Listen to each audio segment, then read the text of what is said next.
Okay, well, here we are. We're live on the first official episode. This is episode 2, but first official episode of The View. And so we're really excited to host Tony and Brian on this amazing conversation we're going to have about creating a digital vision for digital transformation. So before we get into that, maybe Tony and Brian, do you guys mind just introducing yourselves and we can start there? Sure. Brian, go ahead. Sure. So I'm Brian. I'm Director of Operations for a company called Big Steel Box. We're a moving and storage company based headquartered in Western Canada, but we service, trying to get across the whole country, but right now we service from Vancouver Island all the way as far east as Ottawa. Amazing. And Tony? Tony Ballas-Subramanian. I'm the SVP of Business Solutions at Vista View. And I had the privilege of working with the senior leadership team at Big Steel Box over several months. I think summer of 2022. Yep. Summer and fall of 2022 to help or assist with the creation of kind of a picture of the future for the organization. And it's great to be able to chat about that with Brian now. And I'm really grateful for both of you spending the time and getting prepped for this and doing this conversation. Brian, I wanted to just start with you really quick because I know one of the brand purposes, or the brand purpose, I should say, that you have is to care for people beyond their expectations, a relationship at a time. With that brand purpose in mind, how do you guys view digital transformation? Like, what is it about digital transformation and your brand purpose that connect together? Yeah, sure. I think, for us, it's really about allowing our people. We can't deliver on that promise to our customers without the people that we have interacting with them in every single day.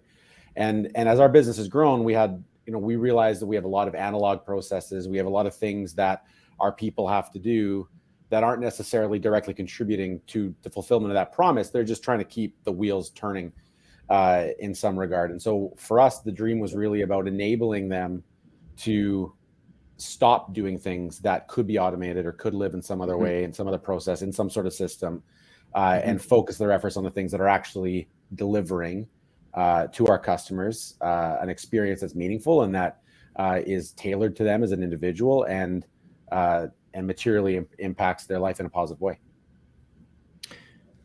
Yeah, it's interesting. There's, digital transformation is such a big, broad word, and it's interesting hearing your position about it from a company that's going through this. And Tony, in your role, you've seen all kinds of companies go through different types of digital transformations that have different visions for it.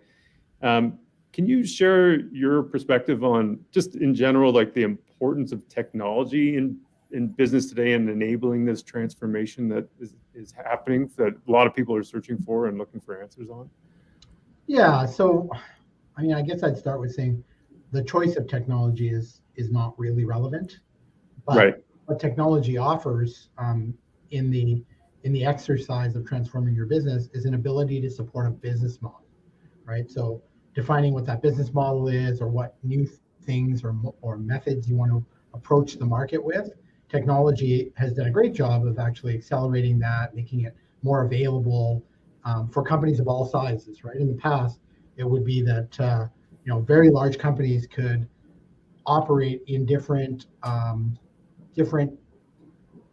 markets, right? So the internet is a market, or online is a market, bricks and mortar or stores is a market. So that used to be the purview of large companies that could actually express themselves in all of those markets through how customers would connect to them. And so what technology has done is it's equalized that field. I can be a mom and pop company and have a digital presence that allows me to engage online at the same level that a Nestle or a big organization, multinational global organization can do. So I think what's really important is technology, as you said, is an enabler for the marketplace and for customers. But understanding what you're trying to enable, which is where Big Steel Box came to us. They had a good picture, they wanted to do more, but wanted to articulate that in a better way, right? So. Yeah, and in terms of that enabling, Brian, do you see digital transformation differently from business transformation, or are they the same thing, or are they kind of two sides of the same coin, or? Yeah, it seems to me that one sort of begets the other. I think you can't. Whenever you adopt any kind of a new technology, I think the temptation is always to try to make it work with the way the business currently operates. And I can tell you from firsthand experience from that mistake that is not a real great path, and one that you will not enjoy once you've made your way down it. So for us, as we've worked through a little bit of this digital transformation, we have a sense of our solution stack now. We're working through the next steps. Actually, as we're doing this, other members of the VistaView team are with my team mapping our processes out right now, along with some other vendors, and we're in the midst of it right now. But for us, it's definitely going to change the way our business looks and operates. It'll change the way that our processes happen. It'll change probably some internal structuring stuff. It's going to have an impact, right across the whole business. And in truth, I think it's probably pretty important that whenever you step into something like this, that you do sort of elevate it up to that sort of level, to give it that sort of weight, if you will, because then if you do that, then it's no longer just a project that you're doing off the side that's going to change some softwares. It's going to be about how is it that we're going to use this platform to enable our people to deliver our brand promise, as we are talking about earlier, to fulfill our corporate purpose. You've got to tie all those decisions back into your values, into how it is you want to craft your employee experience as well as your customer experience. And I think the risk could be, I have a sample set of one, so maybe you guys might have a better answer than this, but the risk could be that if you don't elevate it to that level, that you don't give those decisions, that you don't have as much rigor around that decision-making process in a program that really is going to change the way the business operates. Yeah. Anything to add to that, Tony? Yeah, I would agree wholeheartedly with Brian. There are statistics out there, whether it's from PMI or Gartner or Forrester or any of the major thinking houses or strategy houses, that talk about large percentages of projects failing because of a lack of executive engagement or executive alignment. So Brian's talking about those things, right? One of the greatest elements of this, for me, having been around the IT industry for so many years, maybe 35 years, Big Steel Box had a very senior, seasoned leader in the IT seat. And so that leader actually brought us to the table to start the discussion about technology, about roadmaps, about exercises, and had set up the business to understand this was a bigger than a bread box and alignment was important, right? Right. So the opportunity to engage with a senior leadership team in a business isn't always available, because this is IT, and IT is a black box with a blinking light in the back room that should blink at the same rate all the time, right? And a lot of senior leadership teams leave it like that off to the side. At Big Steel Box, the team actually embraced the idea that, hey, maybe there's more we should understand about the technology. Maybe we should bend it to our will, right? Which is creating a vision of the future really is saying, yeah, technology can do all of these things, but we're going to bend it to our will as a business. And we're going to drive the technology to do what we want, right? Which is important. Yeah, it's interesting, because as you were saying that, and both of you guys were making me think, like, digital transformation is this big ethereal kind of like topic, and it's almost like it's an end goal in some cases for some people. Oh, we check the box, we're on the path of digital transformation. But from what you're saying, Brian, to me it seems more like the objective is competitiveness and delivering on the brand problem. There's an outcome in linking it to what Tony was saying. Technology is the enabler that allows you to do that and remain competitive. And so a lot of companies, I would assume, have all kinds of technology. And so it creates a more cohesive thought process and how these things work together to create the competitiveness. Is that fair to say? Yeah, I think it's a great way to put it. I think we're talking about a very specific thing, this idea of business or digital transformation. But the truth is that very few businesses that have been in existence for any amount of time have not experienced some level of transformation. It's just been gradual and maybe accidental. And they find themselves in a place where there's sort of this collection of a whole bunch of decisions that were made over an unknown amount of time. And that comes with maybe some inefficiencies and some positive things. They've probably figured out what their competitive advantage is. Like there's good in there too. But I think really this is about the intentionality of saying, how do we want to represent ourselves in the marketplace? How do we want to deliver for our customers? and let's talk about how it is we're going to use technology to enable us to do that in the best possible way. Mm-hmm. But it's really just taking ownership over the transformation process that you would probably go through anyways. It's just with a lot more intentionality, purpose, and direction. Yeah, I like that word, the intentionality component of it. You know, at VistaView, we've got a number of different services and whatnot that we were able to offer. ERPs is one of the core solutions, and as you said, Tony, it's not about like any particular technology, but and maybe I'm oversimplifying it. I imagine there's lots of companies that exist that have an ERP in place, and so I kind of think of that as like plumbing in a lot of ways for information and flowing from one area of a business or one vendor into another and making it visible. So that you have, let's say, an implementation, it doesn't necessarily mean that you've completed a transformation. Is that fair? Am I thinking of ERPs the right way? Yeah, I mean, you know, the reality is an ERP typically touches almost every area of a business in some way.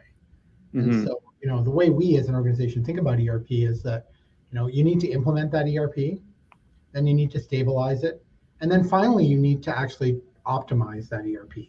And the optimized portion of doing that is where you're actually tailoring it to the business, right? And so what unfortunately happens is when an organization buys technology, maybe I'll step back and I'll say, you know, we all use the, you know, word processing software, right? Whether it's Google or whether it's Microsoft or maybe something else, we all use it. But we all use about 5% of that software. And then there's probably a 5% that each of us use that's in the other 95% of the software, right? And so ERP is just like that. It has this 100% of capability, and every group uses their 5%. When you start to think about transformation, and, you know, again, bringing it back to Big Steel's box example, you know, Brian talked about the people, right? Right. The people in the organization, how the people serve the customer, how we're going to make it easier for the people. When organizations think like that, then we're actually thinking about what's in it for me, for each individual in the organization. And so transformation is about people changing the way they do things, being supported by tools and technologies to be able to deliver a different outcome for customers. And so, you know, it was fertile ground to go in and work with Big Steel Box because they were already thinking about people. The organization, you know, has clarity on almost every third or fourth desk of what the values of the organization are, how that impacts customers, what the strategic priorities are. And so in that space, connecting to the people and how the technology is going to support them to support the clients, that was easier, right? Some organizations are journeying down the road to do all of those things. And typically these things start with technology, right? Something is not working, something is painful. And Brian would have heard this several times. I'm going to run away from that, or something is beautiful and I'm going to run towards that beautiful end state. Big Steel Box came to us and said, can you help us understand what that beautiful picture looks like? Our IT leader said, and help me align my executive team so that everybody sees the same beautiful picture so that they can be engaged in this program. And my understanding is from my inside sources, Brian, that you guys are very focused on that alignment today and being there to get this off the ground, right? Absolutely. Yeah, absolutely. Brian, I don't know if you could comment on that, but like the difference between running away from pain or versus running toward something that's beautiful, is that in terms of, you know, creating a path to a transformation. Does that resonate with you? Is that something that like you can comment on? Yeah, and I think in some ways, you know, both have their place. I think running away from the issues you might be having with the current system and whatnot is it helps kind of drive a little bit of that impetus to say like, man, this is frustrating. We need to get this working better. I think the struggle though is if you don't know what you're running towards, I mean, you're not really too confident where you're going to end up, right? And I think I actually want to say it was Tony that says if you don't know where you're going, the road will take you there. And I think like we just wanted to be intentional about what road we were getting on and what the North Star that we were chasing after looked like. And I think that is where people start to get excited. That's where you start owning your brand promise and saying, this is what it looks, this is what we want to actually deliver to our customers. This is the stance that we want to carve out in the marketplace. The business, if there's some danger around talking about business versus IT. So, but if you'll apologize that for this conversation, sure. or give me grace for that, we needed to provide our IT group. This is where we're trying to go. This is what we need to do. This is who we are as a company. This is who we're trying to serve and how we're trying to serve them. And then they helped guide us through this process that also brought us in, into connection with VistaView to sort of say, like, we need, now that we understand all of those pieces, let's talk about what technology can actually enable and what it can actually do for you, right? But without that clarity on the end goal, you're so focused on what you're running away from that you're not actually totally in line on where it is you're going. And I think the last thing, Tony, when you were just talking, that it made me think about is the benefit that this has also had and is having and will continue to have, I believe, into the execution of this plan. Because Tim, who's our CEO, he always says that a mediocre strategy or mediocre plan executed very well will always outperform an excellent strategy that's executed with mediocrity. And the thing is, because we're all aligned, because we took the time, and it did sort of feel like we were slowing down for a second to do this visioning work with VistaView, because we were kind of ready to start to jump into some stuff. But by taking that time, we now are executing, I believe, way better. We're all aligned. We can sense when something that we're talking about is in conflict with where we said we were trying to go.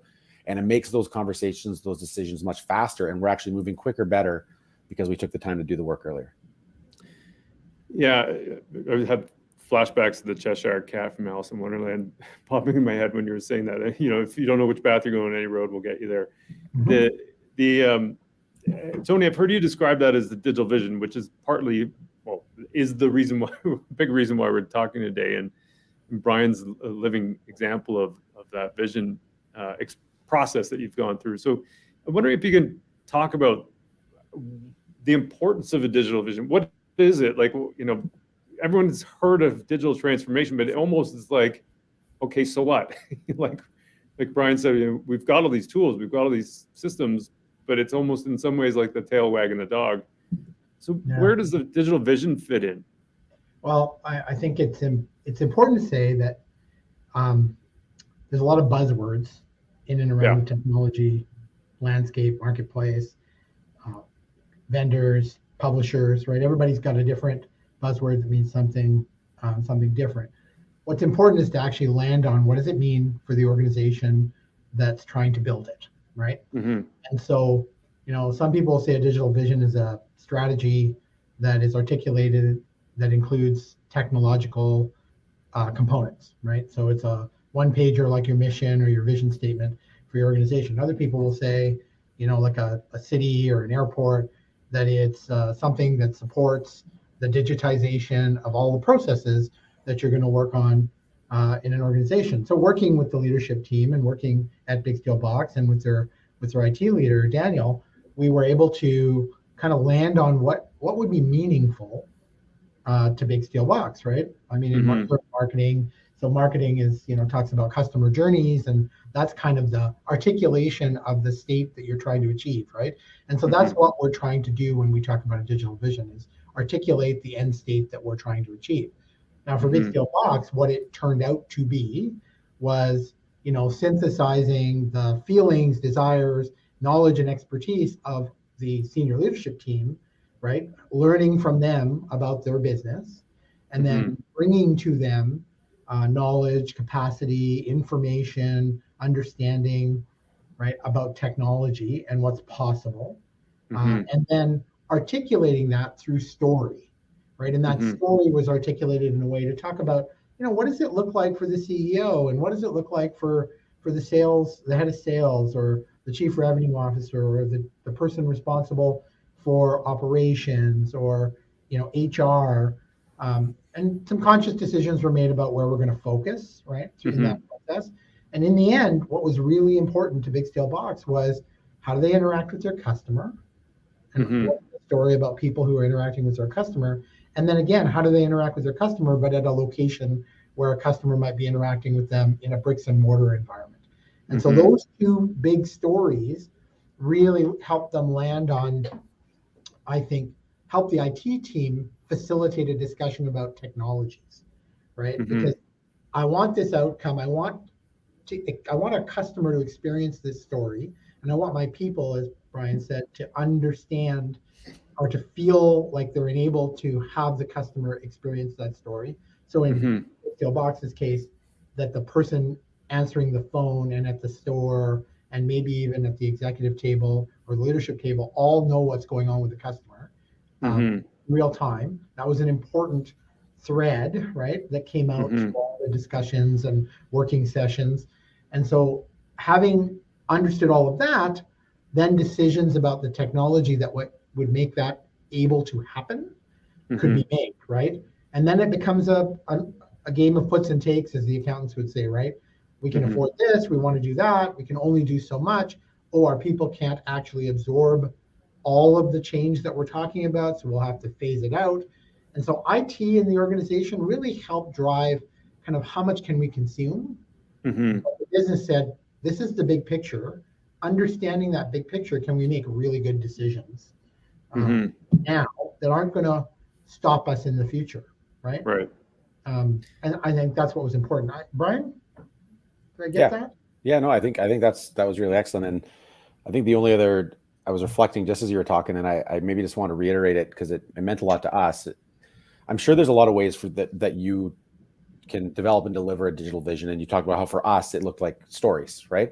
And this might be cultural to us. I'm not sure if every organization will be the same way, but for us, the power of those stories has actually been really significant. Storytelling as a change agent and as a tool for generating alignment in our environment has been just extremely powerful. And we've shared that document with a lot of different stakeholders. We shared it with our board and our shareholders. We shared it with other employees in the company. And it's only ever been received extremely well and with a high level of excitement, and notably with people then coming to us and saying, hey, like when we know this was before the project actually had sort of quote unquote kicked off, if you know what I mean, in terms of implementation, people coming up and after seeing that document, understanding what we were picturing, asking like, how could they be involved? How can they help make this thing happen and make it a reality? And as a change agent, that was a very powerful tool for us. I want to dig into that a little bit, if you don't mind, Brian, because well, and Tony too. But I mean, like my instinct would be, let's build a deck, put a bunch of charts and numbers in there, probably a whole bunch of bullet points, and and show some kind of an ROI. And so that I think is probably a pretty typical, like sort of build a business case essentially around that. But you're literally speaking about stories, from what I understand. Like there's a scenario where you've written out almost like a story. Like I don't know how to say it any other way. Yeah, it's just a story about a person. Yeah, prose. Yeah. Yeah. So why is it that you think that's been such an effective tool on your end, Tony or Brian? And then Tony, to you after Brian, maybe like why, from your perspective, is it useful as a way to communicate? Yeah, so for us, I think it helped us understand what the emotional output of the bullet points and the ROI that you were talking about was going to look like, right? We could understand how our customers were going to have a better experience because one of the stories they wrote, I mean, Tony talked about from the CEO's perspective, and I think you had our director of sales playing golf with Walmart or something like that, right? And which he loved that part of the story. But the reality is you also told a story from like our customer's perspective, and you told a story from like our finance team's perspective, and everyone with the various role could sort of see how it is this was going to generate a better overall experience. And that it's not that we didn't have to get to the place where we had bullet points and ROI and of course the benefits and costs, all that stuff was part of the overall decision matrix. But understanding that added a level of weight and power to those bullet points that we wouldn't have had if we had just started there. Right. So it's almost like as you're saying that it's like creating that empathy for whatever the stakeholders are within the system and seeing this. I totally think that. And it also tells the story of the technology in a manner that everyone can understand. I've learned more words working with your guys' team in the last year than I have in a long time. I didn't know half the stuff that we're talking about now, right? 12 months ago, I could not have had this conversation in any intelligible way. And so we can't take everyone through that exact same process and that same level of depth. So really what it did was it kind of took the world of the technology and what we were proposing it created or will create, and we were giving it to people in a manner that they could consume and internalize, aligned to their own sense of values and purpose and what they wanted, the value they want to bring to the organization, and understand how that was going to help them. And then from your end, Tony, like what's the, I want to say, rationale for using a story? I mean, obviously it works in this case, but like, how did you think of stories as a vehicle for this information? Yeah, so I have a bit of a bee in my bonnet around traditional consulting. And I think traditional consulting is really focused on head-led work, right? I have a model, I have a format, I have a method by which I do things, and I focus my energy in that space, and I drive to a conclusion. But it's a head-led model, right? It's logical, it's intellectual, it's driving that way. I think, and then there's other consultants, strategy consultants. I think they really focus on a gut-led model, right? They make logical leaps based on years and years of experience, and people who are tremendously smart, probably way smarter than I, they make a decision about where a market or an industry or something is going, and that's gut-led. And then, but when you're dealing with people, right? Whether it's customers, whether it's your employees, whether it's trying to connect something to somebody else, that's heart-led, right? You need to get a connection that's meaningful to that individual, and you need to address what's in it for me, right? And that me is every person that this needs to connect to. So the purpose of writing stories from the perspective or through the eyes of each individual or each area in an organization, the purpose of that is to actually have that person see. And it's great to hear that the net result at the end has allowed that connection and that kind of heart-tied connection to what the business wants to do. Because it's what we all want to do, right? It's what we want to do at VistaView when we talk about customer experience, right? We want to be there for our people. We want our people to be there for our customers. And that's all driven not from the head or the gut, but from the heart, right? By the purpose. And why and stories in general, for me, stories are important because when I grew up with my grandmother, who didn't speak English as well as I didn't speak Hindi, like in that environment, listening to her stories taught me about who I am. And what we're trying to achieve in a digital vision is helping the organization writ large, from the CEO through the factory worker, or in this case the forklift driver, at a location, see who they are, right? And why they are the way they are, right? So the customers, why they are the way they are, and the story about what they do and how it links back to that is super important. So, and that's not all. I didn't go in thinking that's the way we were going to do it at Big Steel Box. I had a pretty good understanding of what we wanted to do, but culturally, Big Steel Box, all I heard from the time I went there was the stories of what went well, the stories of what didn't work, the story from yard supervisors, the stories from salespeople, right? And so they spoke in stories. You spoke in stories, your organization, Brian. So how do you speak to an organization that speaks in stories? You tell stories, right? So that's why. Yeah, Brian, from your end, do you remember like the original reaction to, like, let's say, let me role play for a second. I'm Tony. I come to you a year ago. Hey, we're gonna work with you on producing a story. Like, what was your reaction on that? I imagine it's just different. Yeah, it was probably a couple of different things almost at the same time. I don't have a reputation for being an insanely patient person, and I by this point we were a year into our work, and I was just really chomping at the bit to get started. But in truth, I was an easy sell. The importance of getting alignment within our executive team and within the people who would actually help us do this was just very obvious. And coming back to something we talked about before, like we all understood that if if all we were going to do was try to fix the issues we had and Right. run away from the system that we were using and didn't have a really clear sense of what we were running towards, that it was unlikely that we were going to end up with something that we truly loved, that our customers and our people truly loved, and that was enabling the business in the manner that we wanted it to, that had any level of intentionality around, you know, our position in the market and all the other stuff we talked about. So it was obvious that we had to get real clear on what it is we were targeting. And like I said, it was a bit of a slowdown. We had to do a bit of a stutter step to do the work, but I believe now that we're, you know, kind of just mid-flight and execution phase here, that we are moving at a pace that we couldn't have otherwise moved at had we not taken the time to get this alignment. There's a guy I used to do some work with who at one point said to me, which I thought sounded so strange. He's like, sometimes you got to go slow to go fast, which sounds like one of those moments for you guys where the alignment part was such an important component. And going slow at that meant you could really go fast once you got that alignment. 100%.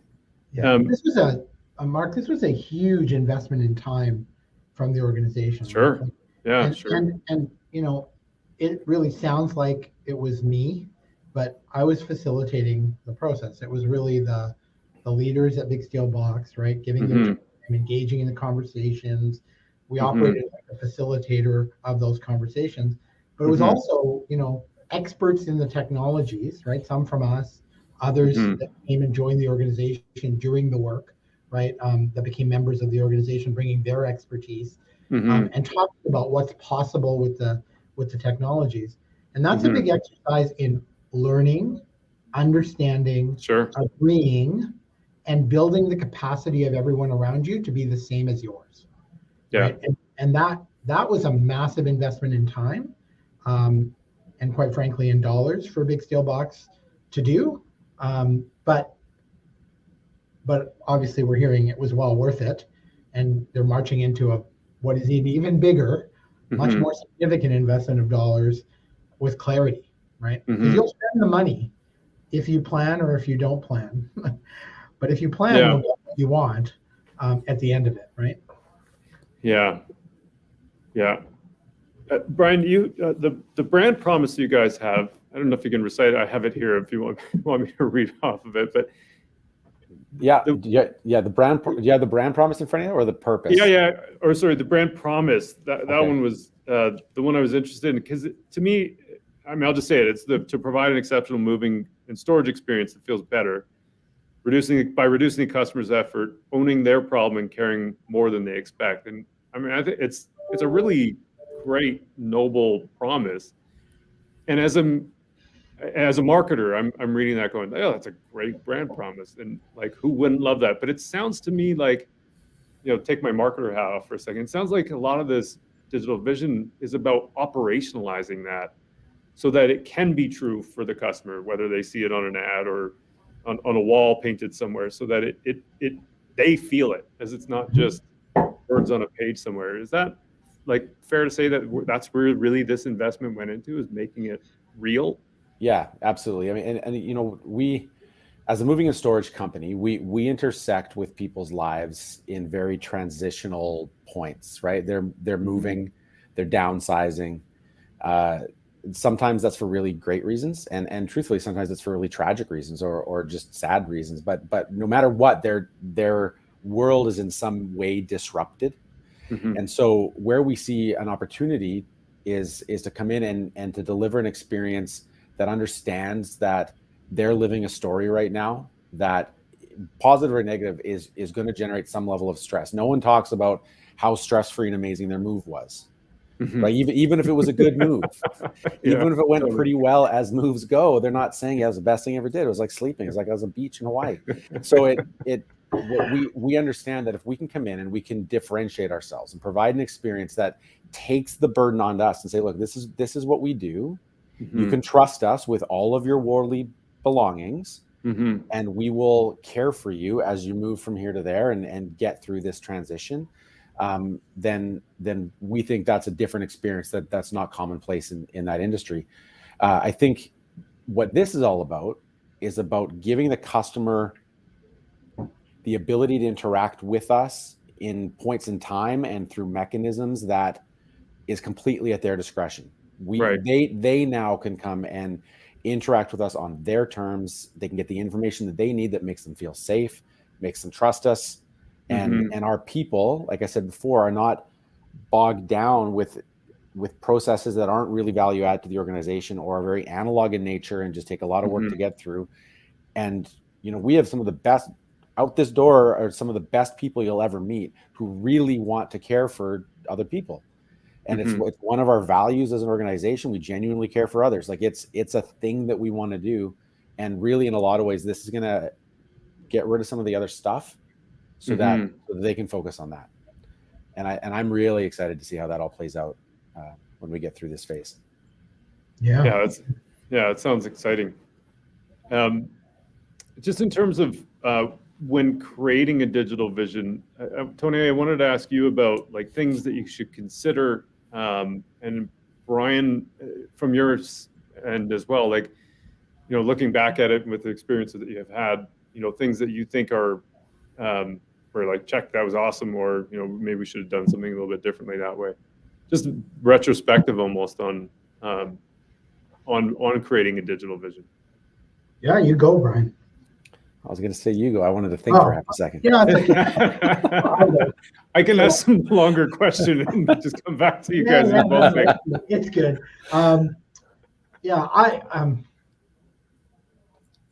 I think it's always about the raw materials that you have access to when you're working with a customer, right?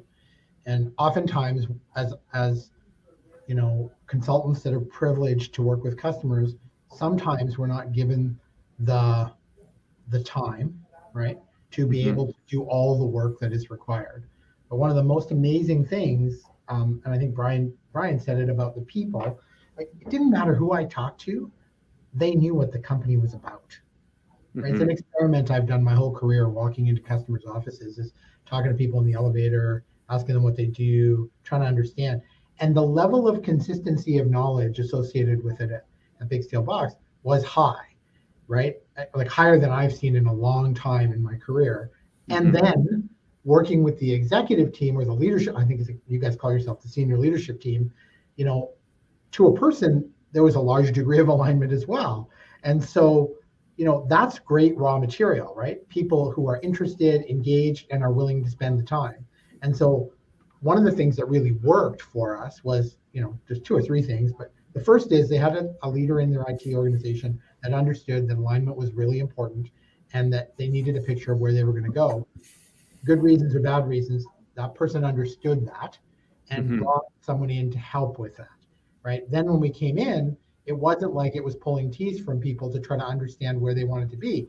Everyone was passionate about sharing their vision of the future. So as consultants, we don't make stuff up, right? We actually learn from the customer at their request and on their dime, and then we help the customer by bringing additional value.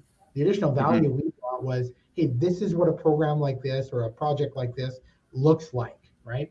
And oh, by the way, this is what's happening in the world of technology and how that might be relevant to your business. On the even better if we had more expertise as an organization, meaning VistaView, in the moving and storage space, to do it again, I would try to find somebody who had that expertise and attach them to the team, because maybe we could have added a little more of that knowledge into what's the future of that industry. Sure. Right? So that would be an even better if. But taking all of that stuff and then having people who are willing to learn about technology, and don't take this the wrong way, but many leadership teams and organizations, technology is just something that happens over there. Just make it work is a pretty common feeling, right? That they have. That was not the case here, right? From the CEO all the way through the head of finance, everybody was focused on I need to understand what's possible. And so we were able to give them something about what was possible within the context of our expertise and knowledge.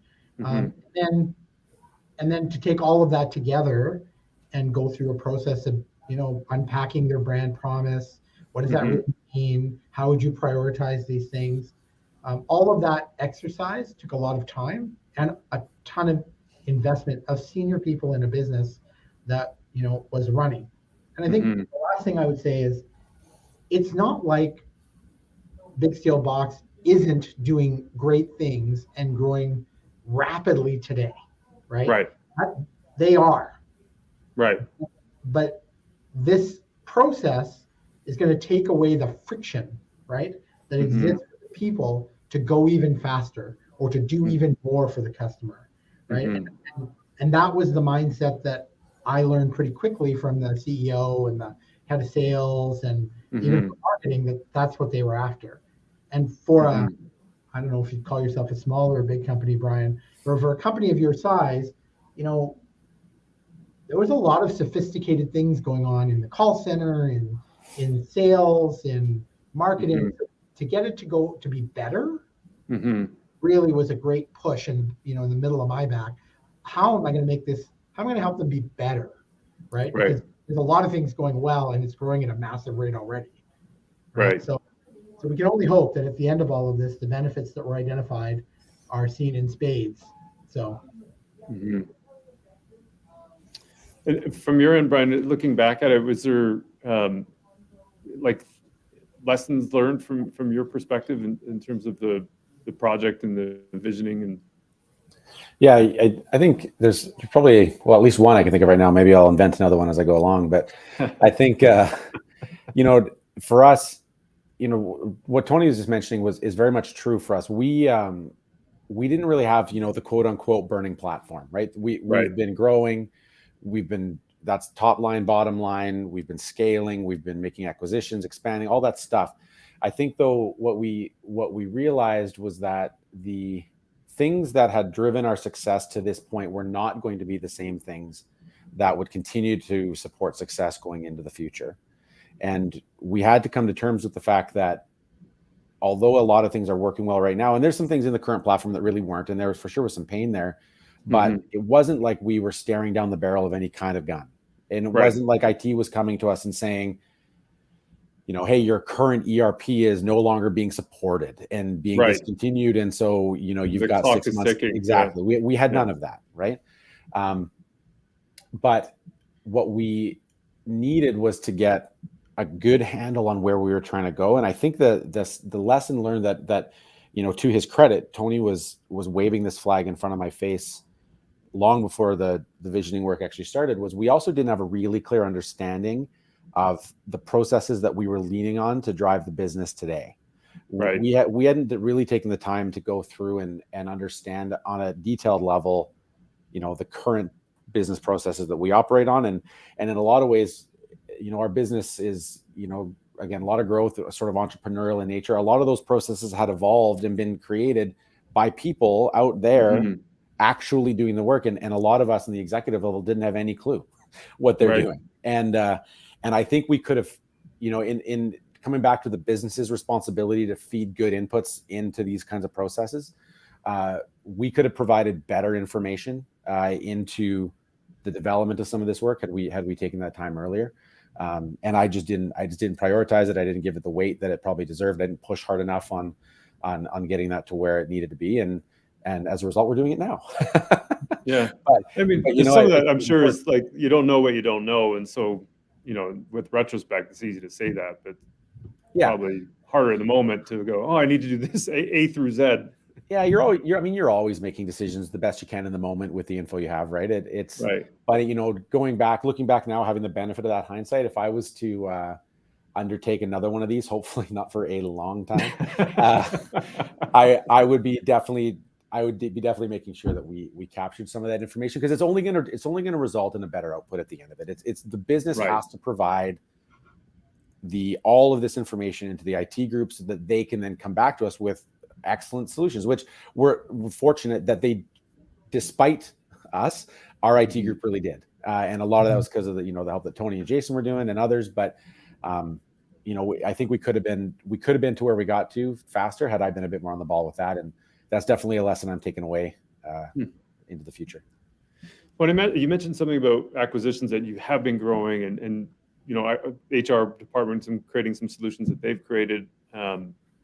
Every department probably is that way. I know from a marketing perspective anyway, like there's a ton of data that I sit on.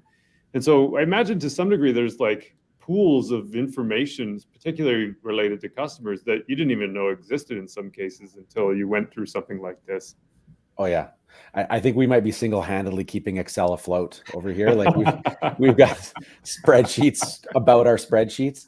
And I think it's going to be really interesting when we get to that point of the process. Like we're talking a little bit earlier about ERP, and I think any business that has an ERP has to understand, I think, that everything sort of starts and stops with the ERP. It doesn't even matter how weighted that specific software, I think, is in your stack. It has to be able to take the information that's being fed in from wherever, right, and provide that back to us in a usable format so that we can make really great decisions, right? And I think that's going to be a really healthy exercise for us to get our data to that point. Literally yesterday, I raised a big alarm bell with one of our accountants about something I saw in a spreadsheet I was working on, and I got an email back that said, "Put your cursor in that cell and hit F2, and it'll fix your formula, and you'll be fine." And so like that stuff just happens, and I think having the data in a good usable fashion in a platform that can then give it back to us so we can make great decisions is going to be a game changer for us for sure. Yeah. Just to extend that conversation a little bit with you, Tony, the integration component, is that a component, like thinking about all these pools of data that exist around the company, is that a component of the digital visioning as well? Or is that like a phase 2 or phase 4 or phase whatever? No, it needs to be thought about at the beginning, right? And fortunately, there was a talented IT team at Big Steel Box, right? They were thinking about the integration and how that would work. And in today's world, at the end of the day, Big Steel Box chose to go down the road with 2 platforms, right? SAP is one of the platforms, and more of a front-end operations platform that's out in front of the customer that leverages portals, et cetera. So, the platform vendors all have integration capabilities of their own. What is, again, important is understanding what it is you want the outcomes to be from the technology, right? So in Big Steel Box's outcomes, it was for the call center agents, it's for the store managers, the people doing operations, finance. And so looking at it from those lenses, what you're integrating are the things that individuals or roles within the organization need to see to be able to do what they need to do to meet the promise that the organization is making to their customers, right? Now I can breathe after saying all that. So at the end of the day, integration just becomes a part of the process, right? And so I mean, maybe it sounds bad coming from an SVP at an organization that sells every flavor of SAP, but the reality is the technology is not the critical component. The why you're using the technology and what you need it to do is what's critical. And almost every technology platform out there at the level of an SAP is capable of doing most of what you need. Right? And so it really becomes about the uniqueness of your business and how you handle that. And Big Steel Box really wound up focusing on the things that were unique about their business. Brian talked about it from a process perspective and kind of a debate around how processes were structured in the organization that we had along the way. And that's all true. But ultimately that crux, that discussion around organizational structure and ownership of process actually drove a solution that put a lot of those processes in one system, not across multiple systems, right? And so those decisions are really about integration and where processes should sit are really driven out of the outcomes that you're looking for. And I think if there's any message for customers other than Big Steel Box, it's that those are the things that are important. Right. And good providers, good systems integrators, good consultants are going to focus on those things and then distill out from that what technology you should use to solve the problem. Because they're just tools, right? So I was, as you were saying that, I was thinking back to the stories and the story, the personas, I'll call them personas of these individual personas, people. that's exactly what we spoke about, yeah.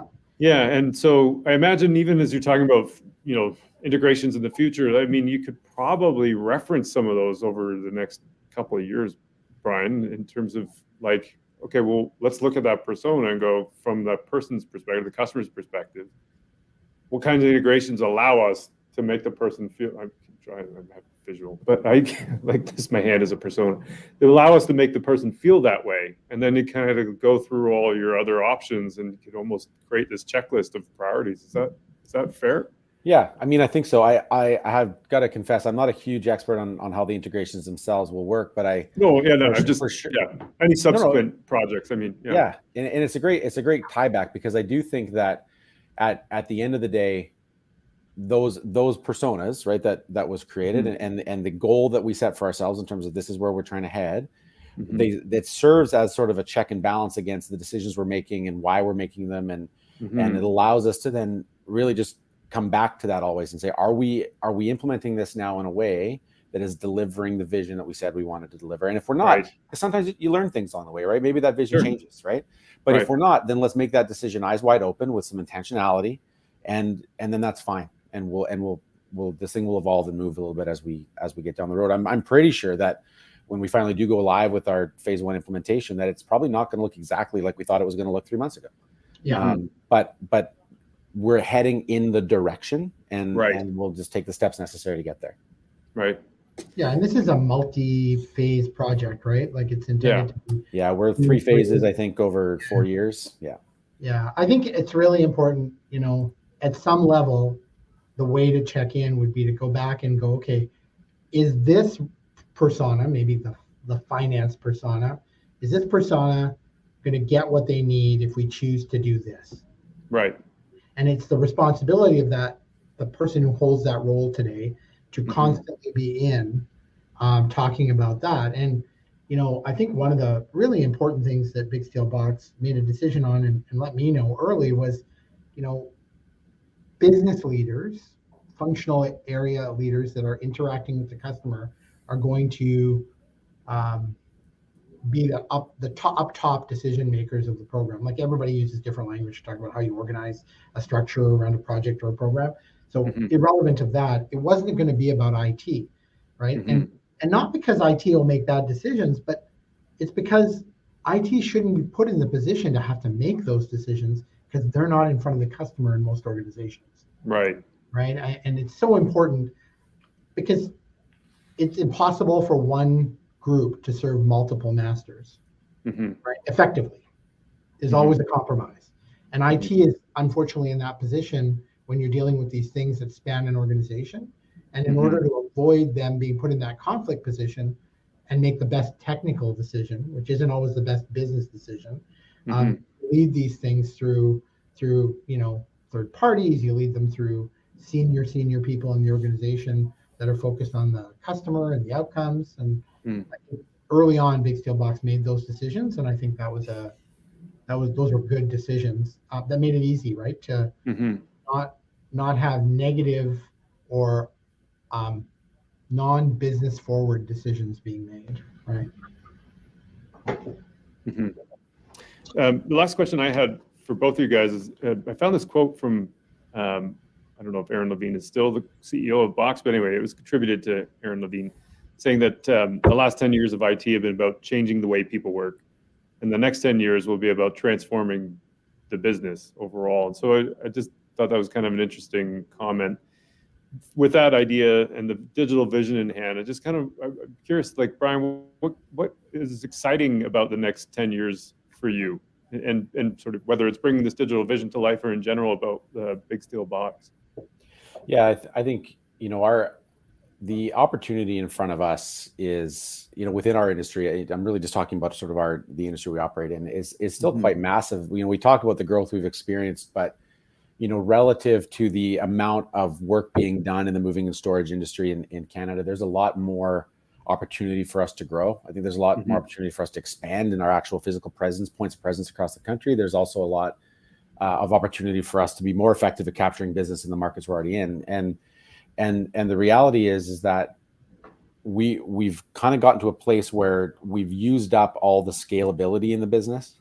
We need more people to do more things. And what I love about the project that we're going through right now is that we're going to shift the ratio there. We're going to completely change the game in terms of the way that we build scalability back into the business. we're absolutely building efficiencies into it, but there is no world where we are entertaining. Some companies, they go on a big efficiency gain project and then they do layoffs because they don't need those people anymore. That is not even a consideration for us, because really what it is, it's about saying, we're going to build a scale into the business and then we're going to go and grab it. And to us, I think that's really exciting. I think seeing our people genuinely feel like they can actually work towards our purpose now, and not feel like they're trying to correct errors or deal with, like these analog processes I've been referencing, but to go home at the end of every day and feel like the work that you put in actually tied back to a purpose that you believe in, you're excited about, that you made someone's life better, that you did a good thing today, you intersected in someone who was moving and they were stressed. And at the end of it, they said, man, I can't believe how easy this is going to be. I'm so excited for that. That's going to pump our people's tires like better than anything possibly could. Sure. Yeah. And I'm just excited to see all of that, come to life. I'm not naive enough to think that on day one, we're going to flick the switch and it's going to be perfect, but, but we'll keep taking steps in that direction, and I'm excited to see how that plays out. That's amazing. Tony, have you got any thoughts about that?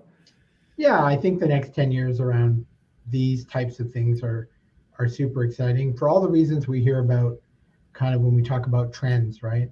Artificial intelligence, machine learning, all of those things that we talk about in technology rely on a good understanding and expression of the data that your business operates on, right? So while we were talking about this vision and design, the IT team was talking about the data and putting it in one place and being able to have easy access, et cetera. So over time, I'm sure that roles that people play within Big Steel Box, and probably many other companies in the industry, right?